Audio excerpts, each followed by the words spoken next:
Assalamualaikum warahmatullahi wabarakatuh. Saya Natasha Nindya Dewanti, NIM 01 jurusan Ilmu Hukum, UIN Wali Songo Semarang. Baik, di sini saya akan menjelaskan sedikit tentang materi kedudukan, kewenangan, dan tindakan pemerintah. Langsung saja ke materinya. Pembahasan yang pertama, saya akan menjelaskan tentang kedudukan hukum respositi pemerintah. Ada 3 poin. Yang pertama, kedudukan pemerintah dalam hukum publik. Yang kedua, macam-macam jabatan pemerintah. Yang ketiga, kedudukan pemerintah dalam hukum privat. Poin yang pertama, saya akan menjelaskan kedudukan pemerintah dalam hukum publik. Hukum publik negara adalah organisasi jabatan, dan di antara jabatan-jabatan ini ada jabatan pemerintah. Menurut Indro Harto, menyebutkan bahwa lembaga-lembaga hukum politik itu memiliki kedudukan yang mandiri dalam statusnya sebagai badan hukum perdata dan melalui organ-organnya, lembaga-lembaga hukum publik yang menjadi induk dari badan atau jabatan tata usaha negara ini yang besar-besar diantaranya adalah negara, lembaga-lembaga tertinggi dan tinggi negara, departemen, badan-badan non-departemen, provinsi, kabupaten, kota madya, dan sebagainya. Hukum administrasi adalah mengetahui organ atau jabatan pemerintah dalam melakukan perbuatan hukum yang bersifat publik. 2. Ada macam-macam jabatan pemerintahan jabatan. Keluasaan dan keragaman kegiatan administrasi negara ini seiring sejalan dengan dinamika perkembangan masyarakat yang menuntut pengaturan dan keterlibatan administrasi negara.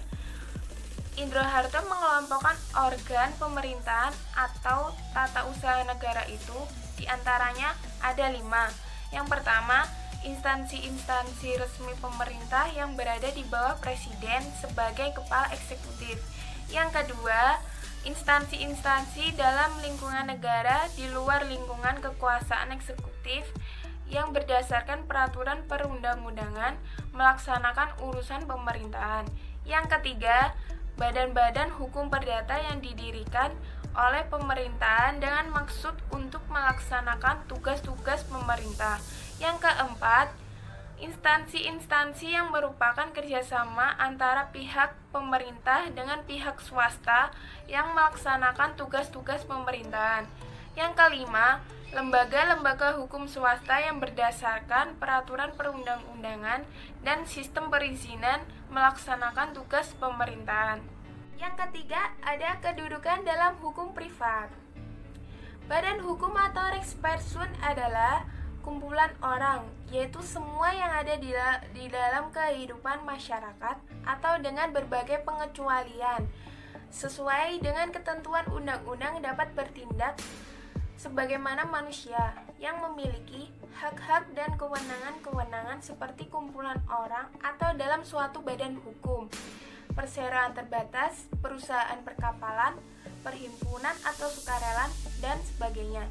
Badan hukum adalah sebagai subjek kewajiban dan kewenangan yang bukan manusia. Dalam kepustakaan hukum dikenal ada beberapa unsur dari badan hukum, yaitu yang pertama, perkumpulan orang atau organisasi yang teratur. Yang kedua, dapat melaksanakan perbuatan hukum dalam hubungan hukum. Yang ketiga, adanya harta kekayaan yang terpisah. Yang keempat, ada mempunyai kepentingan sendiri. Yang kelima, mempunyai pengurus. Yang keenam, mempunyai tujuan tertentu. Yang kedelapan, mempunyai hak-hak dan kewajiban-kewajiban. Yang kesembilan, dapat digugat atau menggugat di depan pengadilan. Berdasarkan hukum perdata negara, provinsi, kabupaten adalah kumpulan dari badan-badan hukum yang tindakan hukumnya dijalankan oleh pemerintah menurut JBJM ten Berge. Pemerintah sebagaimana manusia dan badan hukum privat terlibat dalam lalu lintas pergaulan hukum. Tindakan hukum pemerintah di bidang keperdataan adalah sebagai wakil dari badan hukum atau Rex Person yang tunduk dan diatur dengan hukum perdata. Dengan demikian, kedudukan pemerintah dalam hukum privat adalah sebagai wakil dari badan hukum keperdataan. Pembahasan yang kedua, saya akan menjelaskan tentang kewenangan pemerintah yang meliputi sumber dan cara memperoleh wewenang pemerintahan. Pilar negara hukum yaitu asas legalitas. Berdasarkan prinsip ini tersirat bahwa wewenang pemerintahan berasal dari peraturan perundang-undangan. Artinya, sumber wewenang bagi pemerintahan adalah peraturan perundang-undangan. Kewenangan yang bersumber dari peraturan perundang-undangan tersebut diperoleh 3 cara, yaitu atribusi, delegasi, dan mandat.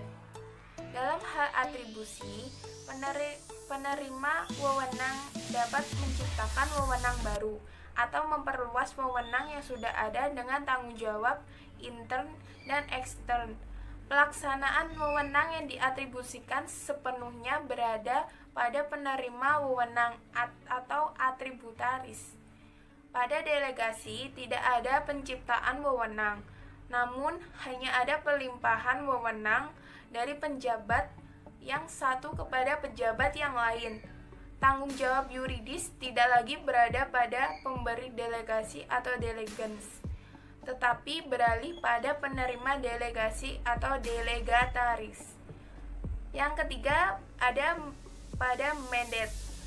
Penerima mandat atau mandataris hanya bertindak untuk dan atas nama penerima mandat atau mandans.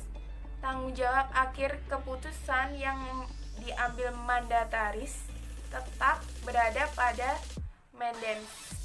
Pembahasan yang ketiga, di sini saya akan menjelaskan tentang tindakan pemerintah. Ada 2 poin. Yang pertama, pengertian tindakan pemerintah. Yang kedua, unsur, macam-macam, dan karakteristik tindakan hukum pemerintahan. Apa itu tindakan pemerintahan? Pengertian tindakan pemerintahan. Pemerintahan atau administrasi negara merupakan subjek hukum sebagai pendukung hak-hak dan kewajiban-kewajiban melakukan berbagai tindakan nyata maupun tindakan hukum.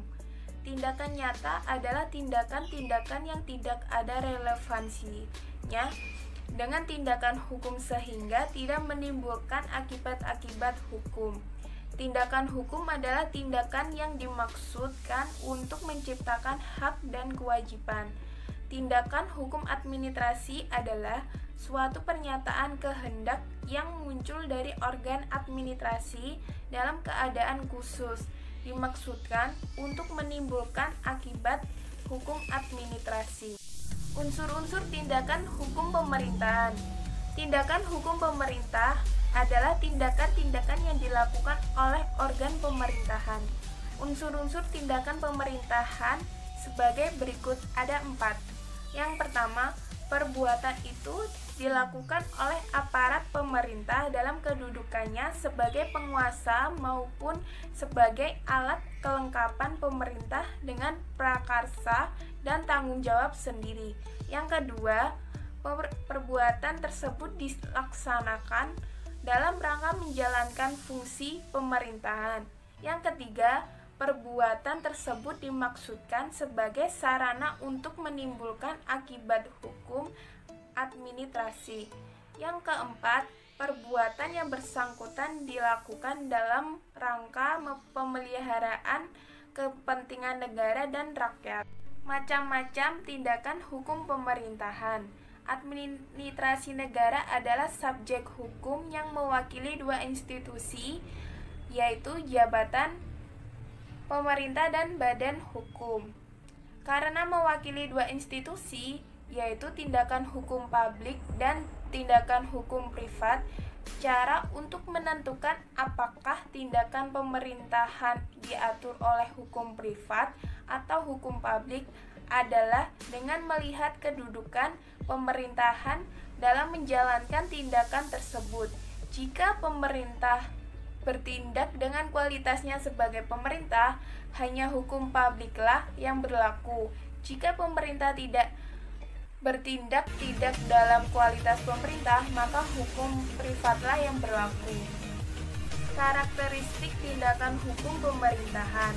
Dalam setiap negara hukum, setiap tindakan hukum pemerintahan harus selalu didasarkan pada asas legalitas atau harus berdasarkan peraturan perundang-undangan, tindakan yang berlaku atau dalam rangka melayani kepentingan umum yang dikristalisasikan dalam ketentuan UU yang bersangkutan.